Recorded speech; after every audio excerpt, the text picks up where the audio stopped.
Padre eterno, en esta hora venimos delante de ti, Señor, agradecidos porque tú eres Dios y porque nosotros somos tu pueblo.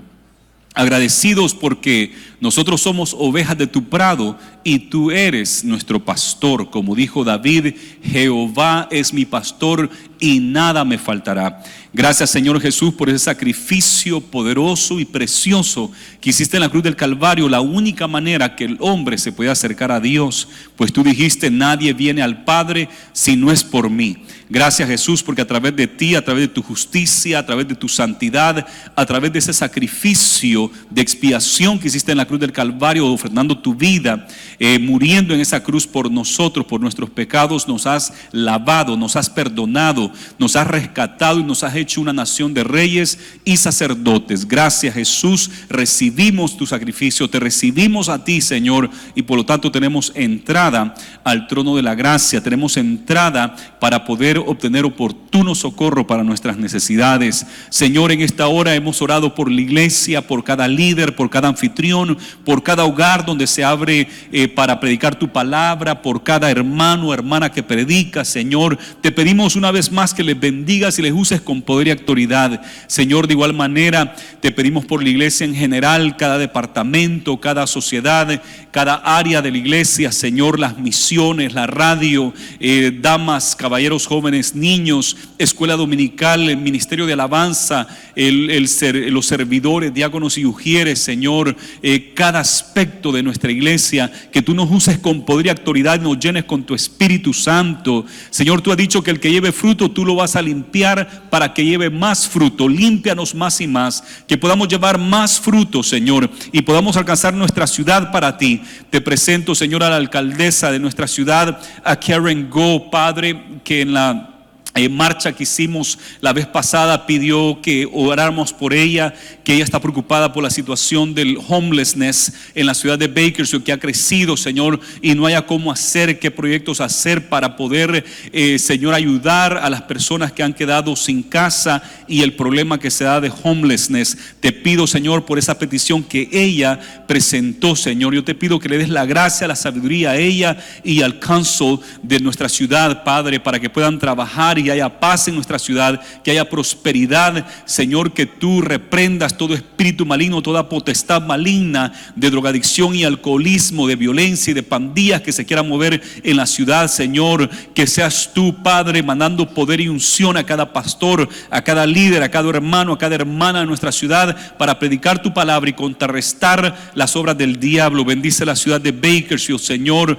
Bendice, Padre, a cada superintendente de los distritos escolares, a cada principal de cada escuela. Dale gracia y sabiduría, Señor, en los asuntos académicos, que nuestros niños puedan aprender. Te pido, Señor, por el condado Kern, de igual manera, Señor, los líderes del condado, bendícelos, ayúdales, Padre. Te pedimos por el gobernador Gavin Newsom, aunque se opone a muchas cosas tuyas, Señor, y promueve la agenda homosexual abiertamente, aún así yo te pido por él que tengas de él misericordia, que le guardes, que les ayudes, Señor. Mira con las ciudades de San Francisco y Los Ángeles el aumento de homelessness y tanta maldad y tanta cosa, Señor, que hay en estas ciudades. Ten piedad y misericordia, Padre, de el gobernador y de todos los que dirigen la asamblea estatal. Te pedimos por ellos, Señor. De igual manera te pedimos por el presidente de Estados Unidos, Donald Trump. Te pedimos que le ayudes, que le dé gracia, sabiduría, el asunto de inmigración que tanto nos interesa, porque a muchos nos afecta, Señor, como familias latinas. Dale gracia y sabiduría, Señor, para tomar una decisión salomónica, Padre, al Congreso de igual manera, al Senado de igual manera, Señor, la Corte Suprema de igual manera. Da gracia, sabiduría, Padre, a estos líderes. Tú has dicho que oremos por ellos y tú has dicho que tú eres el que los pones y que también tú los quitas, Señor. Confiamos en ti como nuestro Rey Jesús, pero de igual manera te pedimos por la gente del gobierno de este país, que haya paz, que haya prosperidad, Señor, que haya búsqueda tuya, que haya avivamiento en este país, Señor, en el nombre de Jesús. Ahora, Padre, nos disponemos a escuchar tu palabra, que tu palabra llene nuestras vidas, nos fortalezca, Señor, en este culto de oración, Padre, que tú hayas escuchado todas nuestras peticiones y que todas las oraciones que se levantaron desde este altar y desde cada una de las bancas, ya sea de rodillas o puestos en pie o sentados, que todas esas oraciones hayan subido al trono tuyo como incienso y sean de tu agrado y tú contestes nuestras peticiones en el nombre de Jesús. Gracias, Señor. Amén y amén. Apocalipsis capítulo 1, versículo 5 y 6, me interesa el 6, pero el 5 para entender de qué está hablando. Incluso deberíamos de comenzar del versículo 4, porque es una sola oración hasta el 6. ¿Qué les parece? Vamos a comenzar del 4, pero nos vamos a enfocar nada más en el versículo 6. Es una oración bien grande que escribió aquí el apóstol Juan, y la leemos en Apocalipsis capítulo 1 en el nombre del Padre, del Hijo y del Espíritu Santo, comenzando en el versículo 4. Juan, a las 7 iglesias que están en Asia, gracia y paz a vosotros, del que es y que era y que ha de venir, y de los 7 espíritus que están delante de su trono, y de Jesucristo, el testigo fiel, el primogénito de los muertos, el soberano de los reyes de la tierra, al que nos amó, nos lavó de nuestros pecados con su sangre. Esto es Cristo Jesús, al que nos amó, Jesús, y nos lavó de nuestros pecados con su sangre, y nos hizo reyes y sacerdotes para Dios su Padre. A Él sea gloria e imperio por los siglos de los siglos. Amén. Gracias, Señor. Bendice tu palabra en el corazón de cada uno. Pueden tomar su lugar. Gloria a Jesús. Somos, dice acá Juan, que Jesucristo, el que nos dio la palabra de Apocalipsis, o esta revelación que le dio a Juan allá en la isla de Patmos, este Jesús de Nazaret, quien es el testigo fiel, el soberano de los reyes, dice que Él nos amó, número 1, y número 2, nos lavó de nuestros pecados con su sangre. La sangre de Cristo tiene poder para lavarnos de nuestros pecados. Y número 3, y nos hizo reyes y sacerdotes para Dios su Padre. Así es que en esta noche quiero concentrarme en ese tercer punto que dice aquí Juan, que Él nos hizo reyes y sacerdotes para Dios. Una nación de reyes y sacerdotes, es una nación poderosa. Imagínense una nación donde toda la gente, todo ciudadano de esa nación son reyes y sacerdotes. O sea que son ministros, están para servir el uno al otro. Y así es la iglesia de Cristo Jesús. Todos nosotros acá somos una nación de reyes y sacerdotes. Y nuestra iglesia, que todas las iglesias que son bíblicas, todas las iglesias que toman en serio el Nuevo Testamento, bueno, y el Antiguo Testamento también, lo que llamamos la iglesia de Cristo Jesús, sabemos de que somos una nación de reyes y sacerdotes. Por un tiempo, cuando entró la Europa en lo que es la Edad Oscura, se perdió esto del conocimiento de la palabra de Dios. Al comienzo, cuando la iglesia nace, allá en el libro de los Hechos, hace 2000 años atrás, el pueblo estaba bien al tanto, perseveraban en la doctrina de los apóstoles, dice la Biblia. O sea que estaban bien enseñados de la palabra del Señor. Ellos sabían muy bien quiénes eran ellos. Pero cuando entra la Edad Oscura a Roma y Europa, se fue dejando la lectura bíblica. Y entonces un grupo de líderes de la iglesia católica romana ahora, los sacerdotes, eran los únicos que tenían la Biblia. Y eran ellos los únicos que servían al pueblo. Y el pueblo quedaba sin entendimiento. Ellos sabían que eran católicos por tradición, por cultura, y aún después porque fueron 1000 años de oscuridad, por tradición. Y entonces ellos eran católicos, tenían que ir a la iglesia el domingo, y no entendían nada porque la misa tenía que ser estrictamente en latín. Y al final, cuando ya se terminaba, todo el mundo decía amén, con ese sonidito, ¿verdad? ¿Sabe que fue hasta 1960 que empezaron a hacer las misas ya en español y en los diferentes idiomas, y que la gente católica empezó a leer la Biblia? 1960, eso estamos hablando de hace que 70 años, nada más. Hace poco que empezaron a permitir que la gente leyera la Biblia y que la misa, el culto del domingo que ellos hacen, lo hicieran en español. La Iglesia Católica ha avanzado, sabe que ha progresado bastante de los años 60 para acá. Ahora usted los oye a unos grupos de los católicos y usted piensa que son pentecostales evangélicos. Dios le bendiga, hermano, quien vive, Cristo, y a su nombre, gloria. Y los cultos con una liturgia ya no católica, todo así, ¿verdad? Amén. Sino que ya bien pentecostal, y cantan y algunos hasta hablan en lenguas. Lo único malo es que siguen adorando a la Virgen, eso es lo único malo, y a los santos, y eso es antibíblico. Ojalá que puedan progresar, porque han venido progresando bastante, porque cuando uno lee la Biblia, pues no hay nada más que pues ahí está la verdad.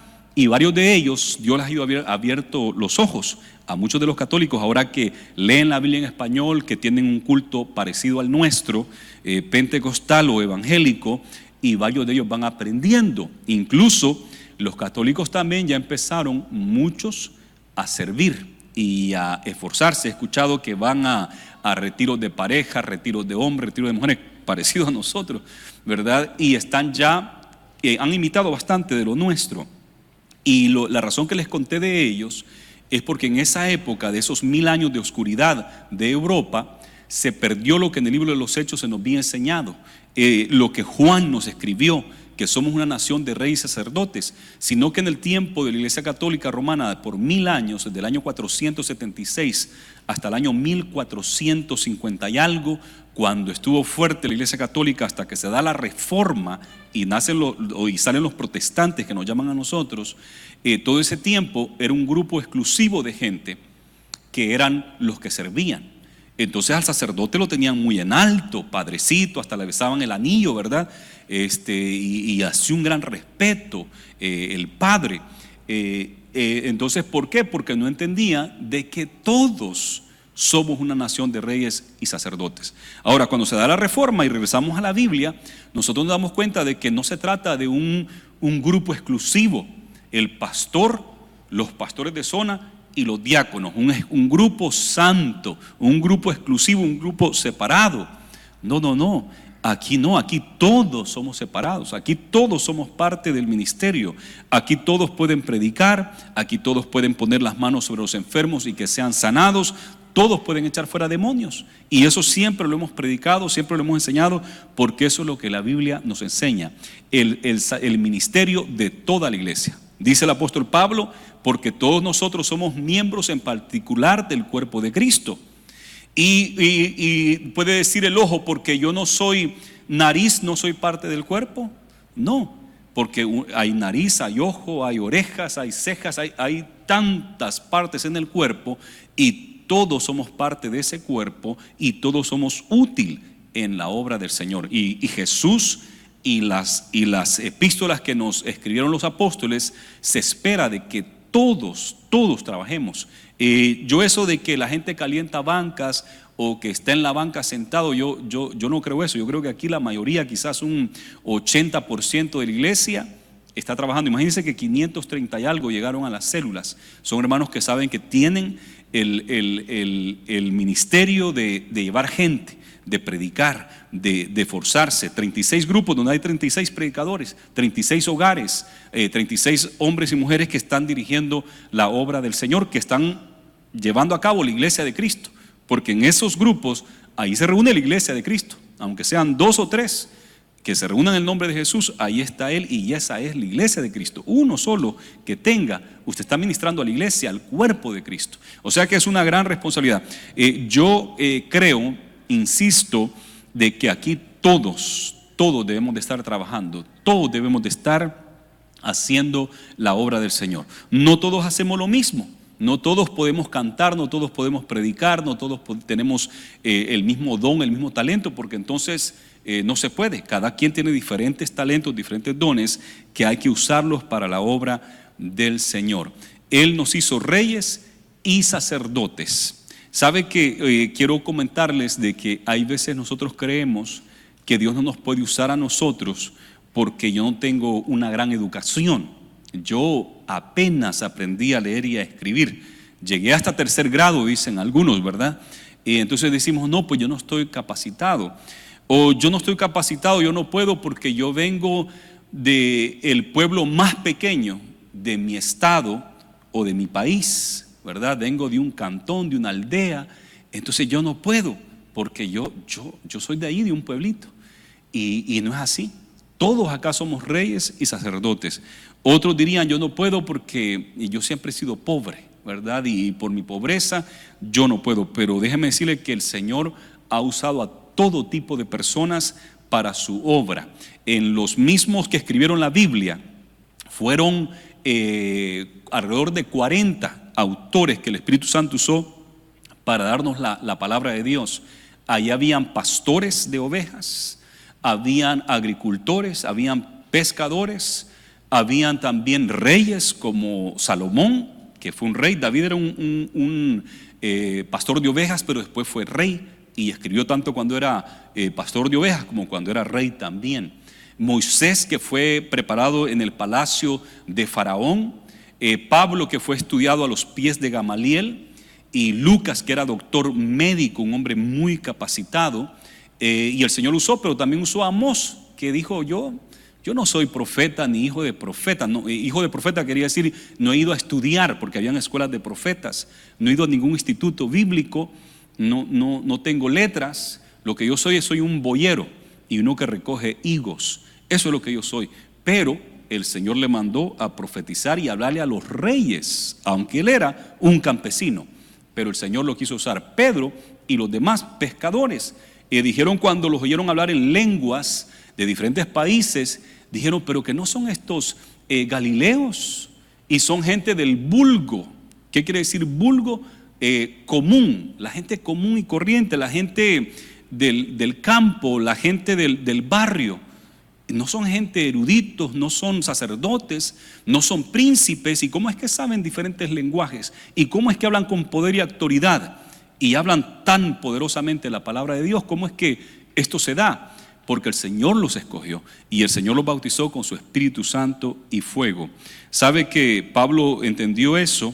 Y nos dice en Gálatas capítulo 3, si va conmigo a Gálatas capítulo 3, versículo 25, esto de que somos reyes y sacerdotes, dice, pero venida la fe, Gálatas 3, 25, pero venida la fe, ya no estamos bajo ayo, que era la ley, pues todos sois hijos de Dios por la fe en Cristo Jesús, porque todos los que habéis sido bautizados en Cristo, de Cristo estáis revestidos. Ya no hay judío ni griego. No, yo no puedo predicar, yo no puedo evangelizar, yo no puedo pastorear porque no soy judío. Y casi el Señor solo judíos casi usó, aunque hubieron varios gentiles también, pero la mayoría judíos. Pero dice Pablo, no, ya no hay judío ni griego. Puede ser griego, puede ser mexicano, puede ser chino. El Señor le puede usar. No hay judío ni griego.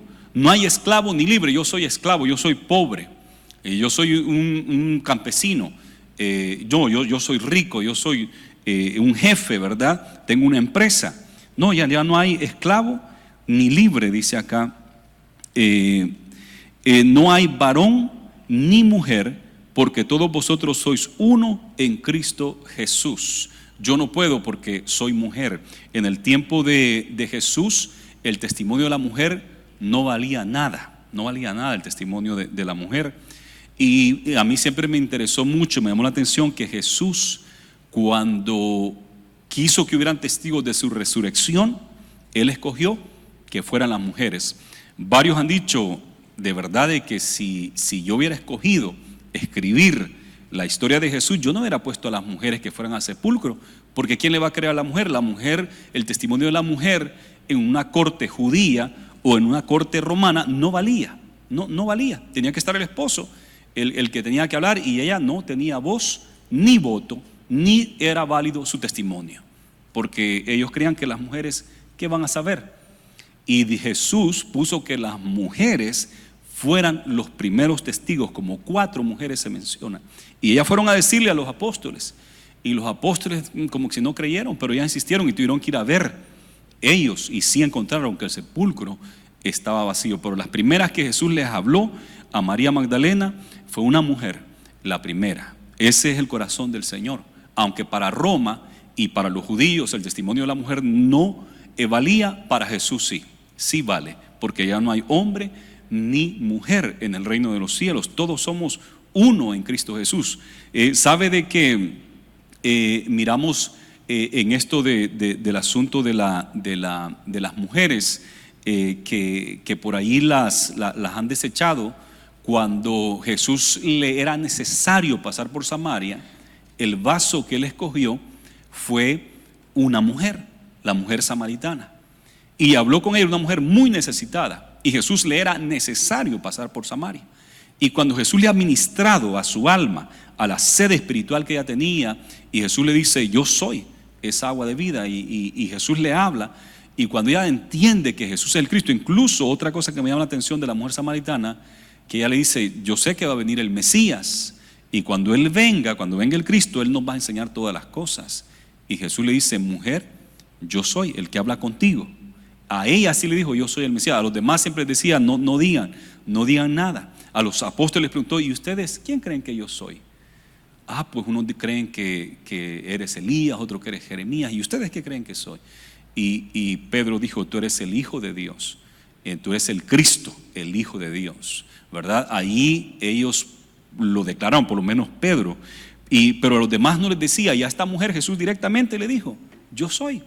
¿Y qué hace la mujer? Va rápido a evangelizar. La primera evangelista que encontramos en el Nuevo Testamento fue una mujer que le dijo a todos los hombres de Samaria: saben que yo creo que ha venido el Cristo, porque este hombre que está ahí en el pozo me dijo todo lo que yo soy, me profetizó y me reveló quién yo soy, y creo que es el Cristo. Fueron, dice, que una cantidad de hombres. Jesús tuvo que quedar 2 días ahí, y después decían: ya no creemos por el testimonio de la mujer samaritana, de esta mujer, sino que hoy creemos directamente de la boca de Jesús. Pero llegaron ahí debido a una mujer. Así es que en Cristo Jesús todos podemos trabajar, todos podemos hacer la obra del Señor. No porque yo no soy ciudadano americano, o porque yo no soy de tal nacionalidad, porque yo no nací acá. No, aquí de eso, en Jesús no hay de eso. En Jesús usted puede ser bien negrito como Jerickson, y el Señor lo puede usar. O como el papá de Jerickson, los que lo conocen, y el Señor lo puede usar poderosamente. O puede ser bien güerito, ¿verdad? El pelo de, ¿cómo le dicen? De lote. Y el Señor lo puede usar así de rubio y de blanquito que lo quema el sol. El Señor lo puede usar.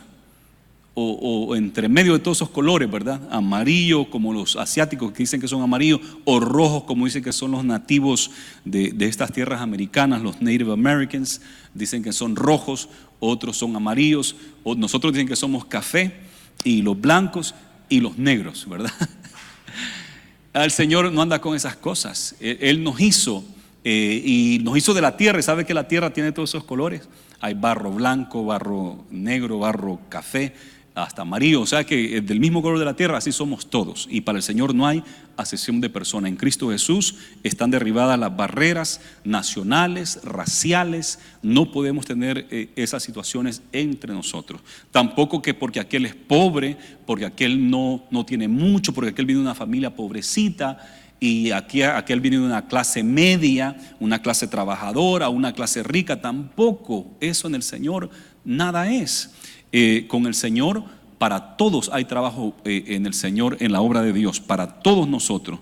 Número 1, nos amó y nos lavó de nuestros pecados. Nos amó y nos ha lavado de nuestros pecados. Nos ha llenado de su Espíritu Santo. Hemos sido bautizados en Cristo, y por lo tanto, dice acá, ya no hay judío ni griego, no hay esclavo ni libre, no hay varón ni mujer, porque todos vosotros sois uno en Cristo Jesús. Y si vosotros sois de Cristo, ciertamente linaje de Abraham sois, y herederos según las promesas. Somos herederos, somos una nación de reyes y sacerdotes, como dijo el Señor Jesús.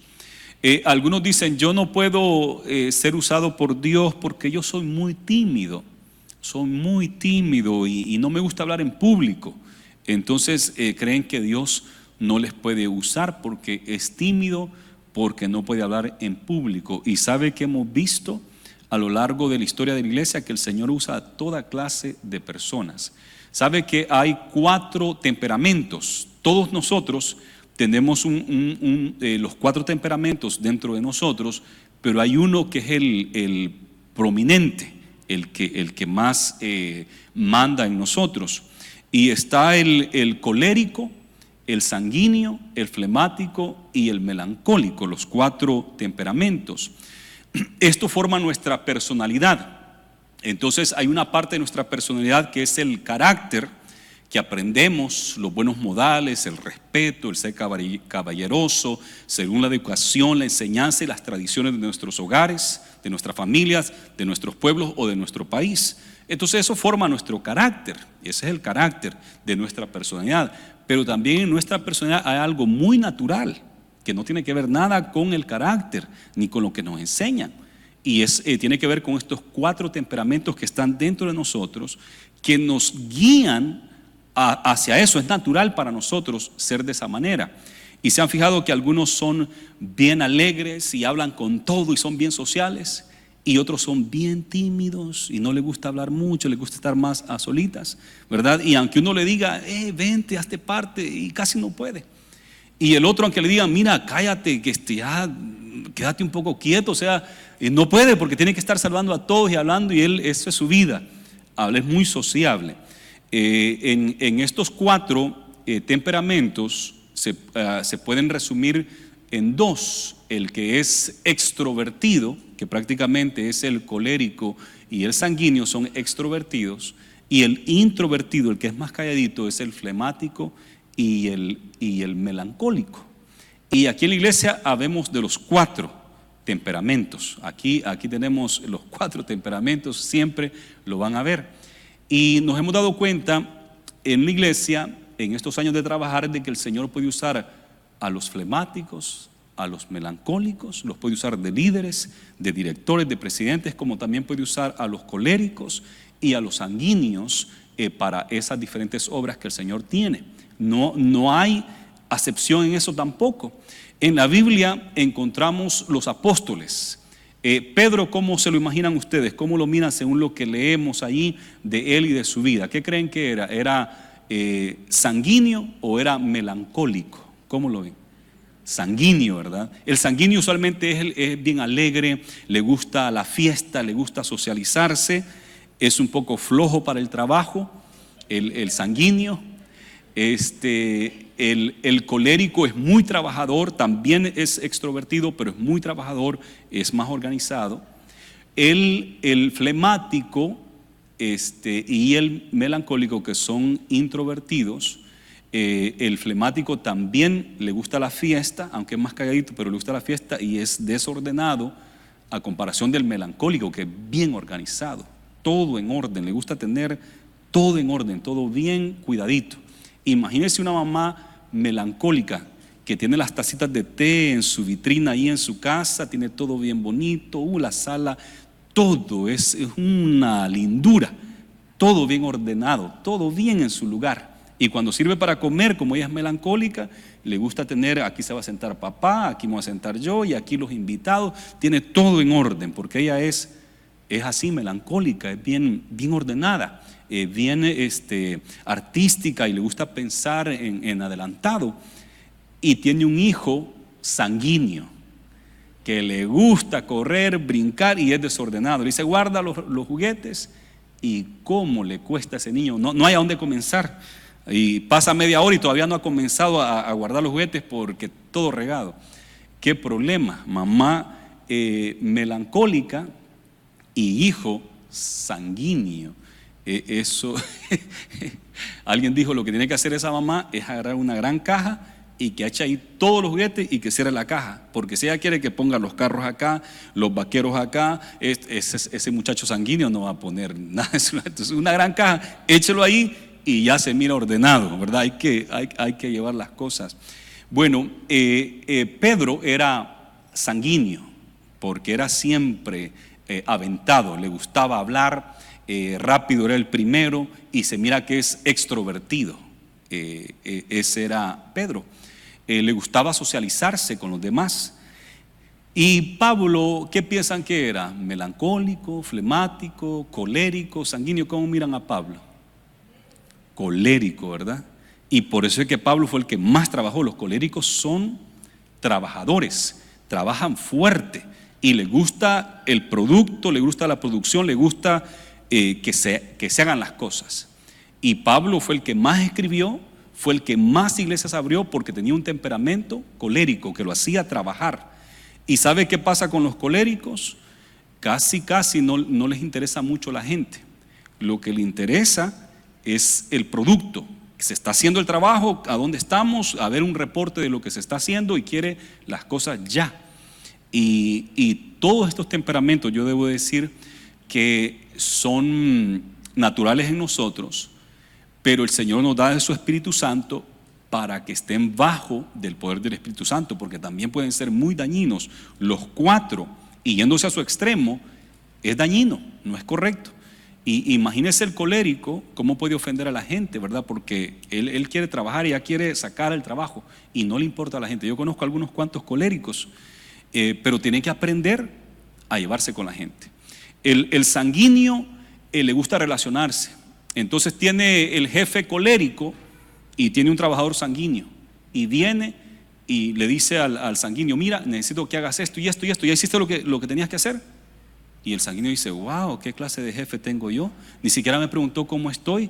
Ni siquiera me dijo, si bien sabe que mi tío se acaba de morir, ni siquiera me preguntó.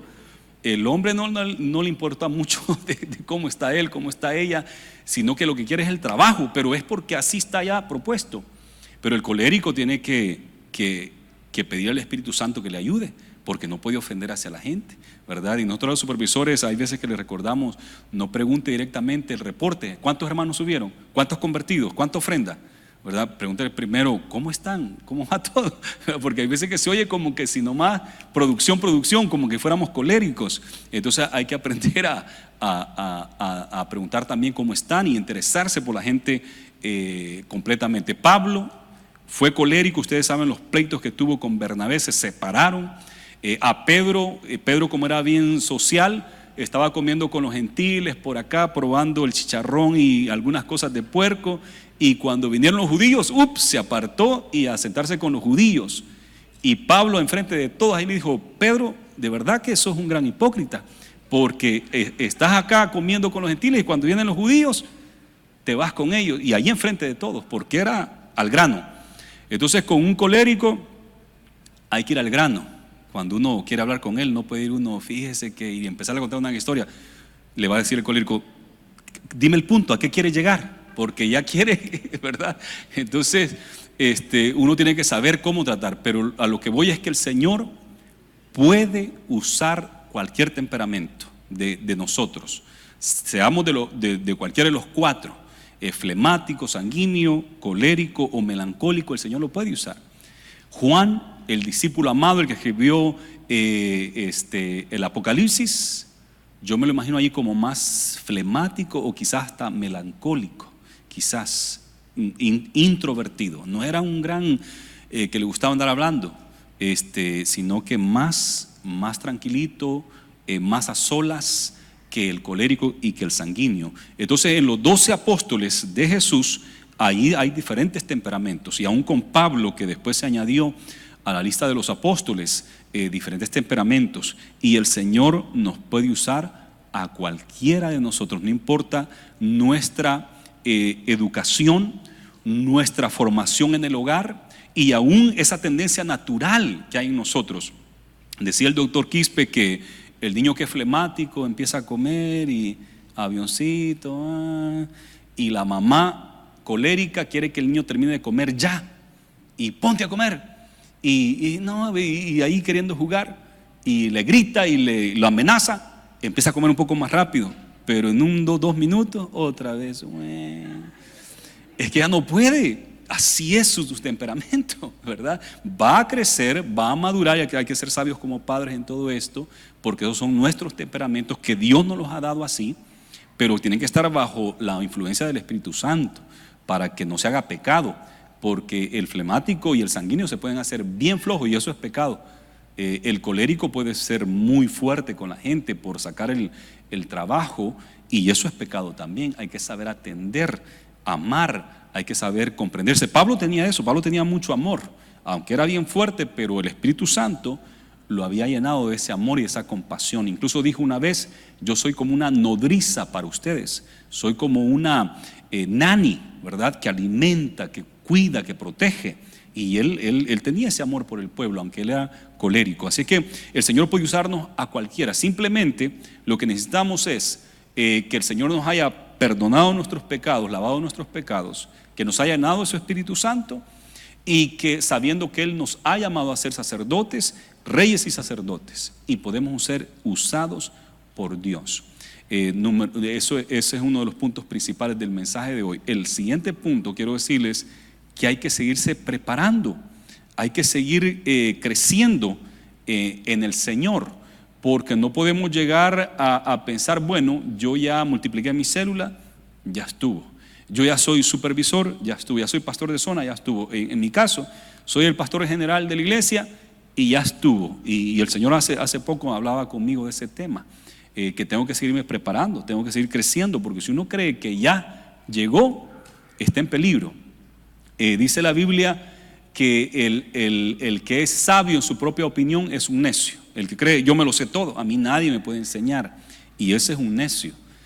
Porque ya sé ciertas cosas, porque ya he tenido cierto éxito, cierto success, como se dice en inglés, cierto éxito, y entonces ahora me siento de que yo ya hice muchas cosas, o ya me voy a sentar y ya no tengo nada que aprender y nadie que me enseñe. Pero eso no es así. Debemos de estar dispuestos a seguir creciendo. Aunque usted ya haya multiplicado, aunque usted ya sea supervisor, aunque usted sea presidente o director o donde quiera que el Señor le haya llevado, tenemos que estar dispuestos a aprender. Voy a ir terminando con el ejemplo de Apolos, un desconocido. Apolos no era apóstol, no era anciano de la iglesia, no era diácono, era un desconocido, Apolos. Y aquí hay unas grandes lecciones en cuanto a la vida de Apolos en Hechos capítulo 18, Hechos 18, versículo 24. Encontramos acá a este hombre, era judío, incluso fíjense que ni siquiera estaba bien conectado con los apóstoles o los discípulos de Jesús, sino que él había aprendido todo con Juan el Bautista. Ahí es donde él sabía de Juan el Bautista, pero de los discípulos de Jesús no mucho, pero el Señor lo había llamado. Y mire lo que dice: llegó entonces a Éfeso un judío llamado Apolos, natural de Alejandría, varón elocuente. Era un hombre estudiado, un hombre que tenía una gracia, un don, un talento de elocuencia, sabía hablar y expresarse muy bien, y era poderoso en las Escrituras. ¿Qué quiere decir esto de poderoso en las Escrituras? Dos cosas vienen a la mente cuando uno piensa poderoso en la Escritura. Número uno, él conocía las Escrituras, era poderoso en las Escrituras, él las conocía bien.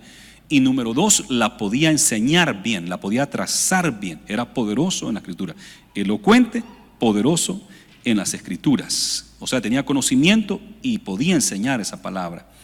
Este había sido instruido en el camino del Señor, y siendo de espíritu fervoroso, tenía espíritu fervoroso, hablaba y enseñaba diligentemente, y tenía diligencia, no era negligente. El negligente es: ay, mañana, ay, después voy a hacer eso. No, era diligente. Vamos a hacer esto y vamos a hacerlo ya.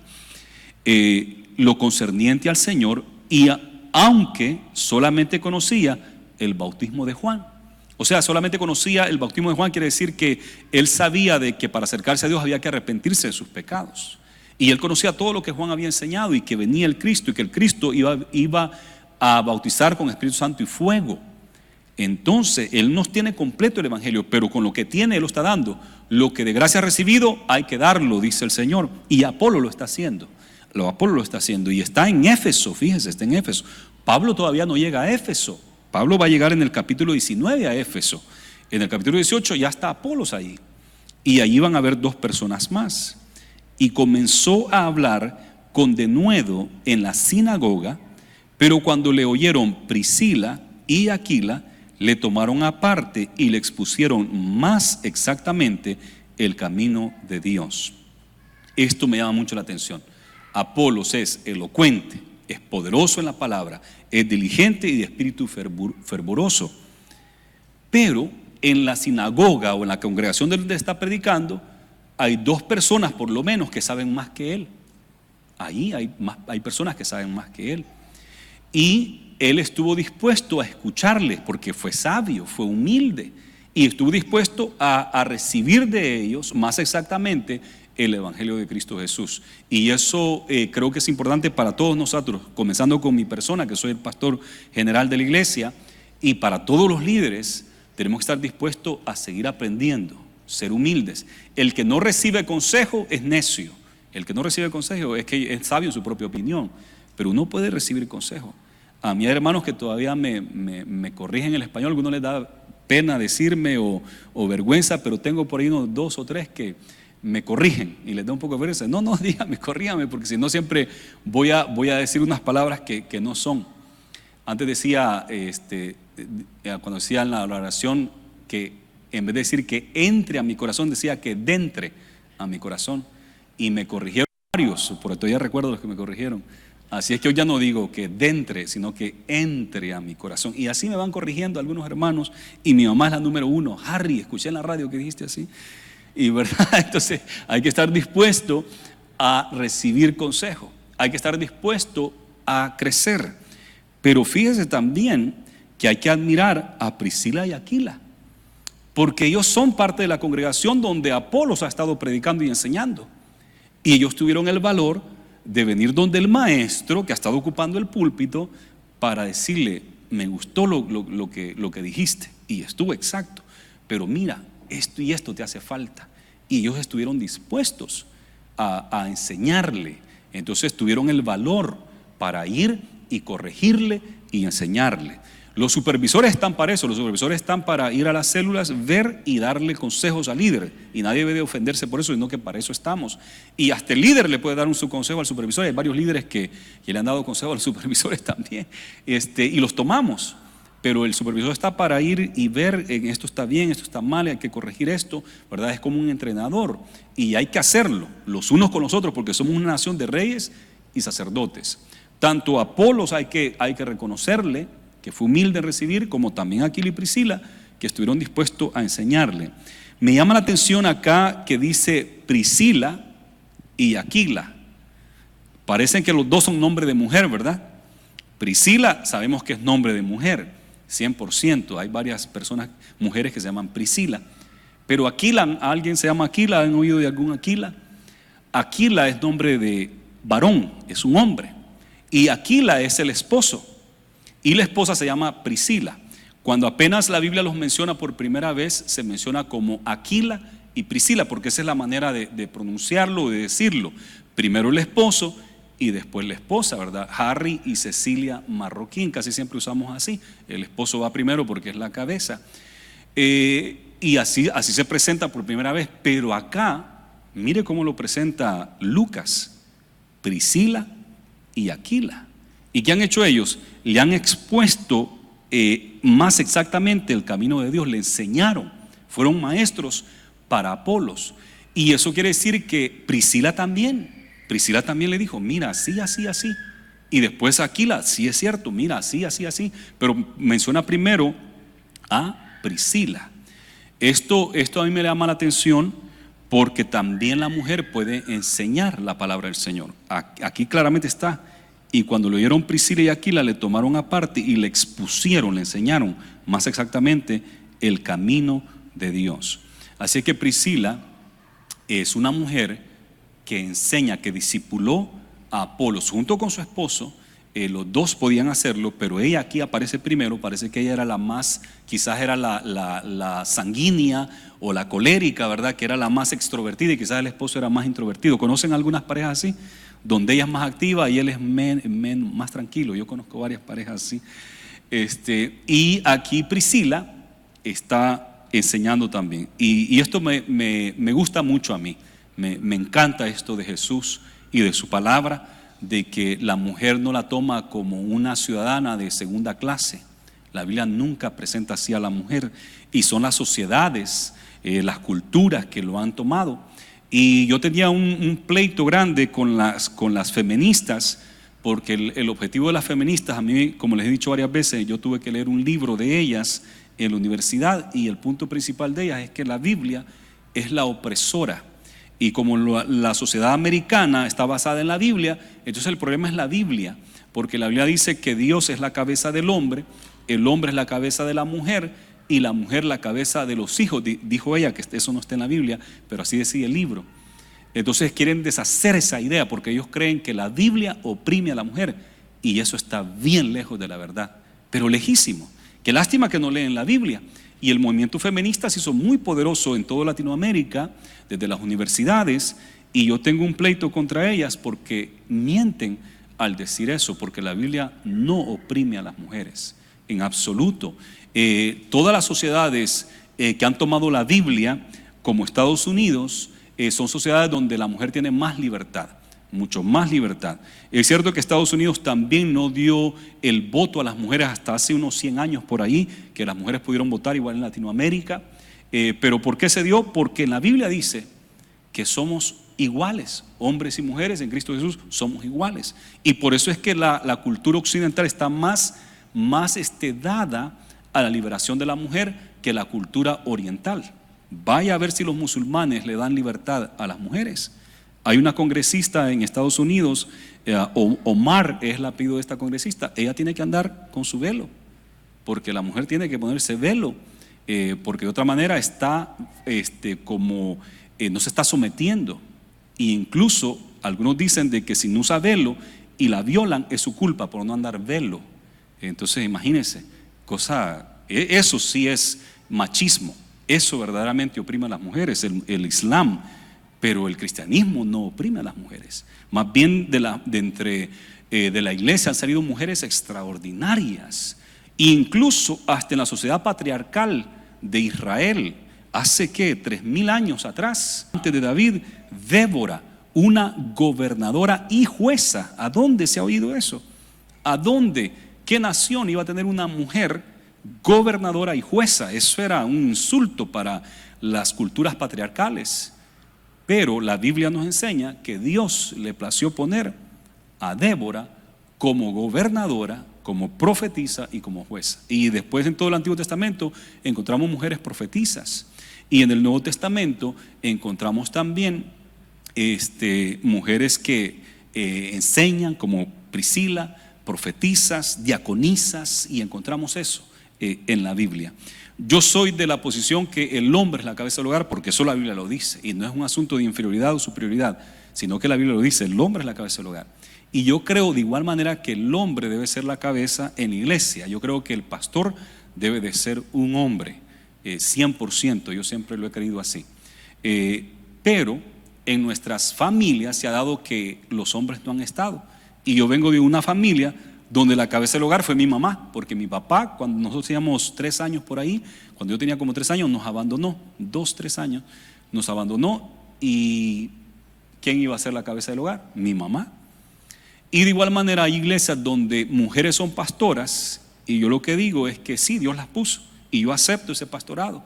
Y cuando me ha tocado ir a predicar ahí, me someto, ella es la pastora, ¿verdad? Y me someto. Pero mi idea, según la Biblia, que yo veo, es que el hombre debe ser el pastor. Y yo no estoy de acuerdo en que haya mujeres pastoras, pero si se da el caso que Dios pone a una mujer de pastora, yo lo acepto, porque eso quiere decir que a dónde están los hombres, porque no están saliendo hombres pastores.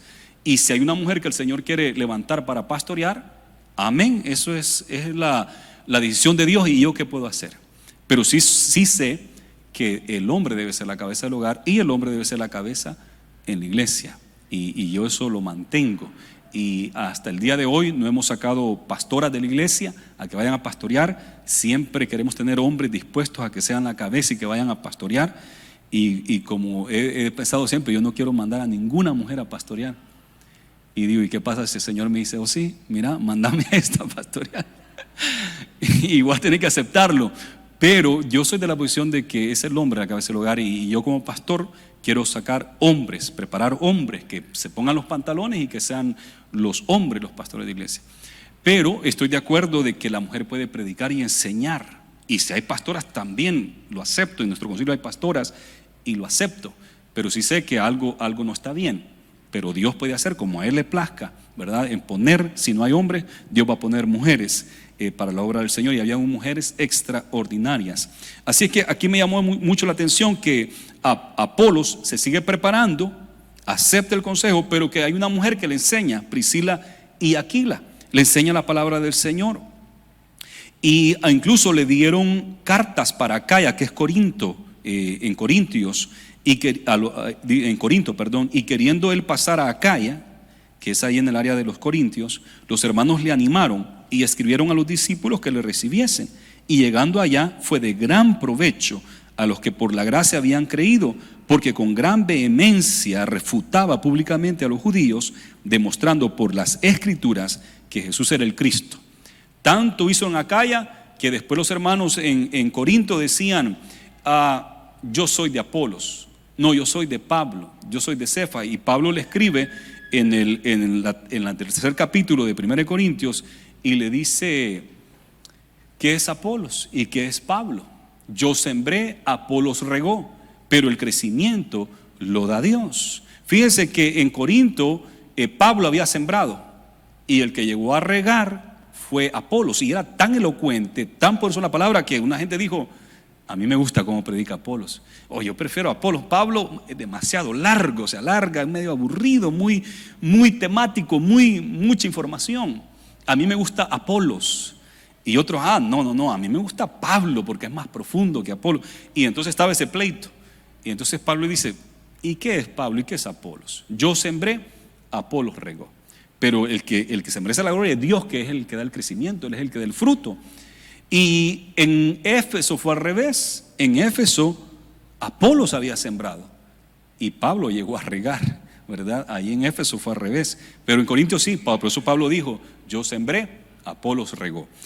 Así es que, hermanos, como Apolos, quizás desconocidos, pero si somos diligentes en llevar a cabo la labor del Señor, el Señor nos va a usar. Quizás como Priscila y Aquila, que si nos dejamos usar, aunque sea mujer o hombre, el Señor le puede usar. No importa de qué país, de qué pueblo, de qué rancho o cantón o aldea usted sea, si usted se pone en las manos del Señor, el Señor le puede usar en cualquier área. Somos una nación de reyes y sacerdotes. Aquí no solamente el pastor o los líderes principales, aquí todo el pueblo, hasta los niños pueden ser usados por Dios. Y un niño nos puede dar una profecía y nos puede dar una reprensión de parte de Dios, y lo puede hacer, y el Señor lo ha hecho antes. Usar a un niño para decirnos bien las cosas. Y eso también en la Biblia miramos varios niños también usados por Dios. Así es que, hermanos, con el Señor no hay acepción de persona. Usted puede ser líder, usted puede trabajar en la obra del Señor, porque el Señor le ha perdonado, porque le ha amado, le ha alabado y le ha hecho rey y sacerdote. ¿Cuántos dicen amén? Amén, gloria a Dios. Démosle un fuerte aplauso al Señor. Gloria a Jesús.